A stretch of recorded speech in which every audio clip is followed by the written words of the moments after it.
সহজে যাকাত কিভাবে হিসাব করব। অর্ধেক তো হিসাব করেই ফেললাম, কি বলেন?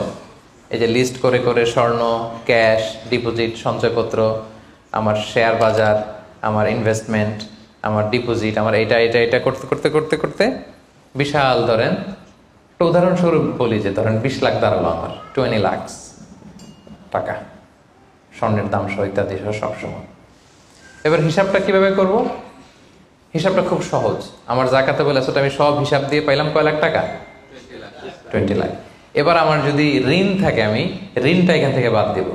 আমরা শুরুতে বলছিলাম এক ধরনের ঋণ আছে একবারে দিয়ে দিতে হবে, এরকম একবারে ঋণ দেওয়ার যদি আমার কিছু থাকে ওইটা আমি বাদ দিব। ধরেন আমার একবারে ঋণ দেওয়ার আছে 5 লাখ টাকা, যেটা আমাকে একবারই পরিশোধ করতে হবে অল্প কিছুদিনের মধ্যেই, তাহলে এটা আমি বাদ দিতে পারবো। তো 5 লাখ টাকা যদি 20 লাখ টাকা থেকে বাদ দিয়ে কত থাকে? 15 লাখ। এরপর আমি বলেছিলাম যে কিস্তিতে যে ঋণগুলো থাকে সেক্ষেত্রেও আমি বাদ দিতে পারবো ম্যাক্সিমাম 1 বছর, 12 মান্থস। ধরেন যে বড় একটা কিছু আমি কিনেছি, সেখানে 12 মাসের আমার যে ঋণ, সেই ঋণ আসতেছে ধরেন যে কিস্তিতে ধরেন আরো 5 লাখ, তাহলে কত বাদ গেল? 5 এ 5 10 লাখ, থাকলো কত? এই 10 লাখ হচ্ছে আপনার নাও জাকাতেবল অ্যাসেট। এই 10 লক্ষের উপর আপনি 2.5% জাকাত দিবেন। আর হিসাবটা যদি আপনি সূর্য বছর অনুযায়ী করেন তাহলে 2.58% দিবেন। সহজ হয়ে গেছে না মোটামুটি? হ্যাঁ, মোটামুটি সহজ হয়েছে না? এরপর এক একজনের এক এক ধরনের বিজনেস, এক এক ধরনের কোশ্চেন থাকবে। এটা পার্সোনালি কোনো মুফতির কাছে বা যে কোনো স্কলারের কাছে আপনার পার্সোনাল আলাদা করে হিসাব করা লাগলে এটা করে নেবেন। কিন্তু ওভারঅল জাকাতের কিভাবে ক্যালকুলেট করতে হয় এবং প্রসেসটা কি, রাইট প্রসেস, এটার একটা ধারণা তো আপনারা পেয়েছেন নাকি? বুঝতে পারছেন না সবাই? আচ্ছা, এরপরে বলেছিলাম ফসলের জাকাত মানে কৃষি সম্পদের জাকাত। কিছু চাষ করলেই জাকাত দিতে হয় না, এটার একটা নিসাব আছে। সেটা হচ্ছে কমপক্ষে 18 মণ। কমপক্ষে কয় মণ? 18 মণ। কমপক্ষে 18 মণ হইলে ফসলের জাকাত দিতে। আল্লাহ বলেন, ইয়া আইয়ুহাল্লাযীনা আমানু আনফিকু মিন তাইয়্যিবাতি মা কাসাবতুম ওয়া মিম্মা আখরাজনা লাকুম মিনাল আরদ। জমিন থেকে যেটা উৎপন্ন করে দেই এটাও আল্লাহর রাস্তায় দান করো। ওয়া আতু হাক্কাহু ইয়াওমা হাসাদি, যেদিন ফসল হারভেস্টিং করে ঘরে তুলবেন ওই দিনই জাকাত দিতে হবে। মজার ব্যাপার হচ্ছে ফসলের ক্ষেত্রে বা কৃষিজ পণ্যের ক্ষেত্রে কিন্তু 1 বছর অপেক্ষা করা লাগে না। এর আগে টাকা পয়সা, স্বর্ণালঙ্কার এগুলো 1 বছর আছে কিনা দেখতে হয়। কিন্তু যারা কৃষি কাজ করে ফসলের ক্ষেত্রে 1 বছর তো 1 বছর নাই, ফসল যেদিন কাটবেন ওই দিনই ফসলের জাকাত। তো ফসলের জাকাতের জন্য 1 বছর ওয়েট করা লাগে না। তো আপনি নিজে ধরেন ধান খাওয়ার জন্য আপনি ফসল করছেন 10 মণ, ওটার জাকাত দেওয়া লাগবে? বুঝে থাকলে উত্তর দেন। 10 মণ ধান আমি করেছি, কেন লাগবে না? 18 মণ হয় নাই। দেখেন শরীয়ত কত সুন্দর, কিছু আপনি করলেই জাকাত দিতে বলে নাই।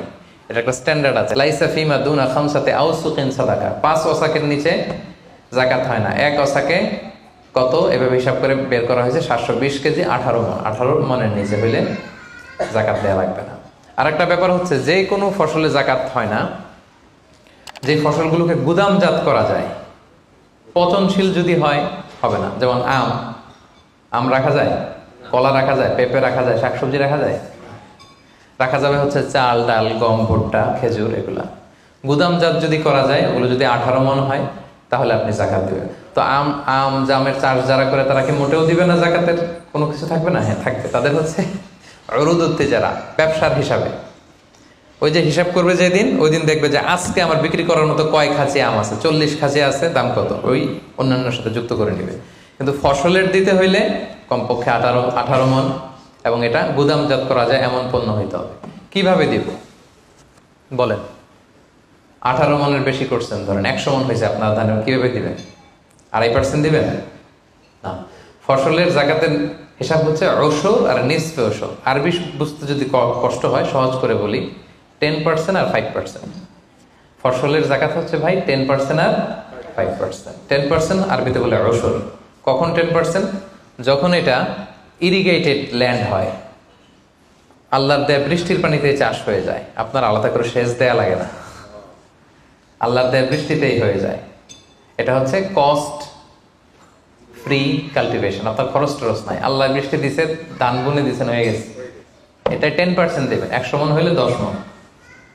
আরেকটা হচ্ছে আপনার সেচ দেয়া লাগে, এটা হচ্ছে কস্ট বেসড ইরিগেট কাল্টিভেশন, আপনার সেচ দেয়া লাগে। কীটনাশক দেওয়া লাগে, রাসায়নিক সার দেওয়া লাগে, নিড়ানি দেওয়া লাগে, এই করা লাগে সেই করা লাগে, আপনার খরচ বেশি। ওইখানে 10% না, ওখানে দেবেন কত পার্সেন্ট? 5%। 100 মন ধানে কয় মন? দেখছেন? তার মানে the more you cost the less you pay, the less you cost the more you pay. সুবহানাল্লাহ। এখন যদি বলেন হুজুর আমার তো কিছু বৃষ্টির পানিতেও হয়, আবার আমিও কিছু পানি দিই, এখন কি করবেন বলেন দেখি, কে বলতে পারে? 7.5% দিবেন? এই তো ব্যবসায়ী হইলে কি সুবিধা।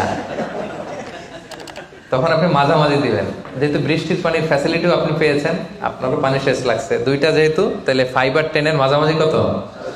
7.5। তো আপনি তখন 7.5% দিবেন। এটা হচ্ছে বিশাল আলোচনারে এক নির্যাস আমি আপনাদেরকে শোনালাম। চলে গেল কৃষি সম্পদ। এবার পশু সম্পদের জাকাত কিভাবে দিবেন? পশু সম্পদের যে লিস্ট, এটা আমাদের জন্য অ্যাপ্লিকেবল না। 40টা ছাগল হলে একটা ছাগল বছর শেষে, 30টা গরু হলে বছর শেষে, 5টা উট হলে, এটা আমাদের জন্য অ্যাপ্লিকেবল না। কারণ পশু সম্পদের জাকাত যদি দিতে হয়, শর্ত হচ্ছে এটা সায়েমা হইতে হবে। সায়েমা মানে পশুগুলা বনে বাদারে যে ঘাস লতা পাতা নিজেই খেয়ে আসে, এটার কোনো খাওয়ানো টাওয়ানো লাগে না। কিন্তু আমাদের যে পোলট্রি শিল্প, আমাদের যে গরুর ফার্ম, এটাতে ফ্যানের নিচে রাখতে হয়। অস্ট্রেলিয়ান গাভী যারা পালে দেখবেন উপরে ফ্যান, যে দারোয়ান ওর ফ্যান নাই, কিন্তু গরুর উপরে ফ্যান। কারণ এই বাতাস না খেলে ওটা বাঁচবে না, ওইটারে ইঞ্জেকশন দিতে হয়, ওইটারে এই দিতে হয়, ওইটার ভুসি খাওয়া, ওইটারে এই খাওয়া। তো এই পোলট্রি শিল্প, হ্যাচারি শিল্প, দুধের বিজনেস যারা করে, তাদের আসলে রাসূল সাল্লাল্লাহু আলাইহি ওয়াসাল্লাম যে পশু সম্পদের জাকাতের যে লিস্ট বলেছেন, ওইটার আওতাভুক্ত হবে না। তো তারা কি কোনো জাকাত দিবে না? দিবে। ওই যে উরুদুত্তি যারা ব্যবসায়ের পণ্য হিসেবে, আমি দুধ বিক্রি করি, সো আজকে যখন আমি হিসাব করব, আমি দেখবো যে আমার কত লিটার রেডি টু সেল, জানলাম যে 300 কেজি আজকে আমার দুধ আছে, এটা বিক্রি হবে, এটার দাম কত, এটা আমি যোগ দিয়ে দিব।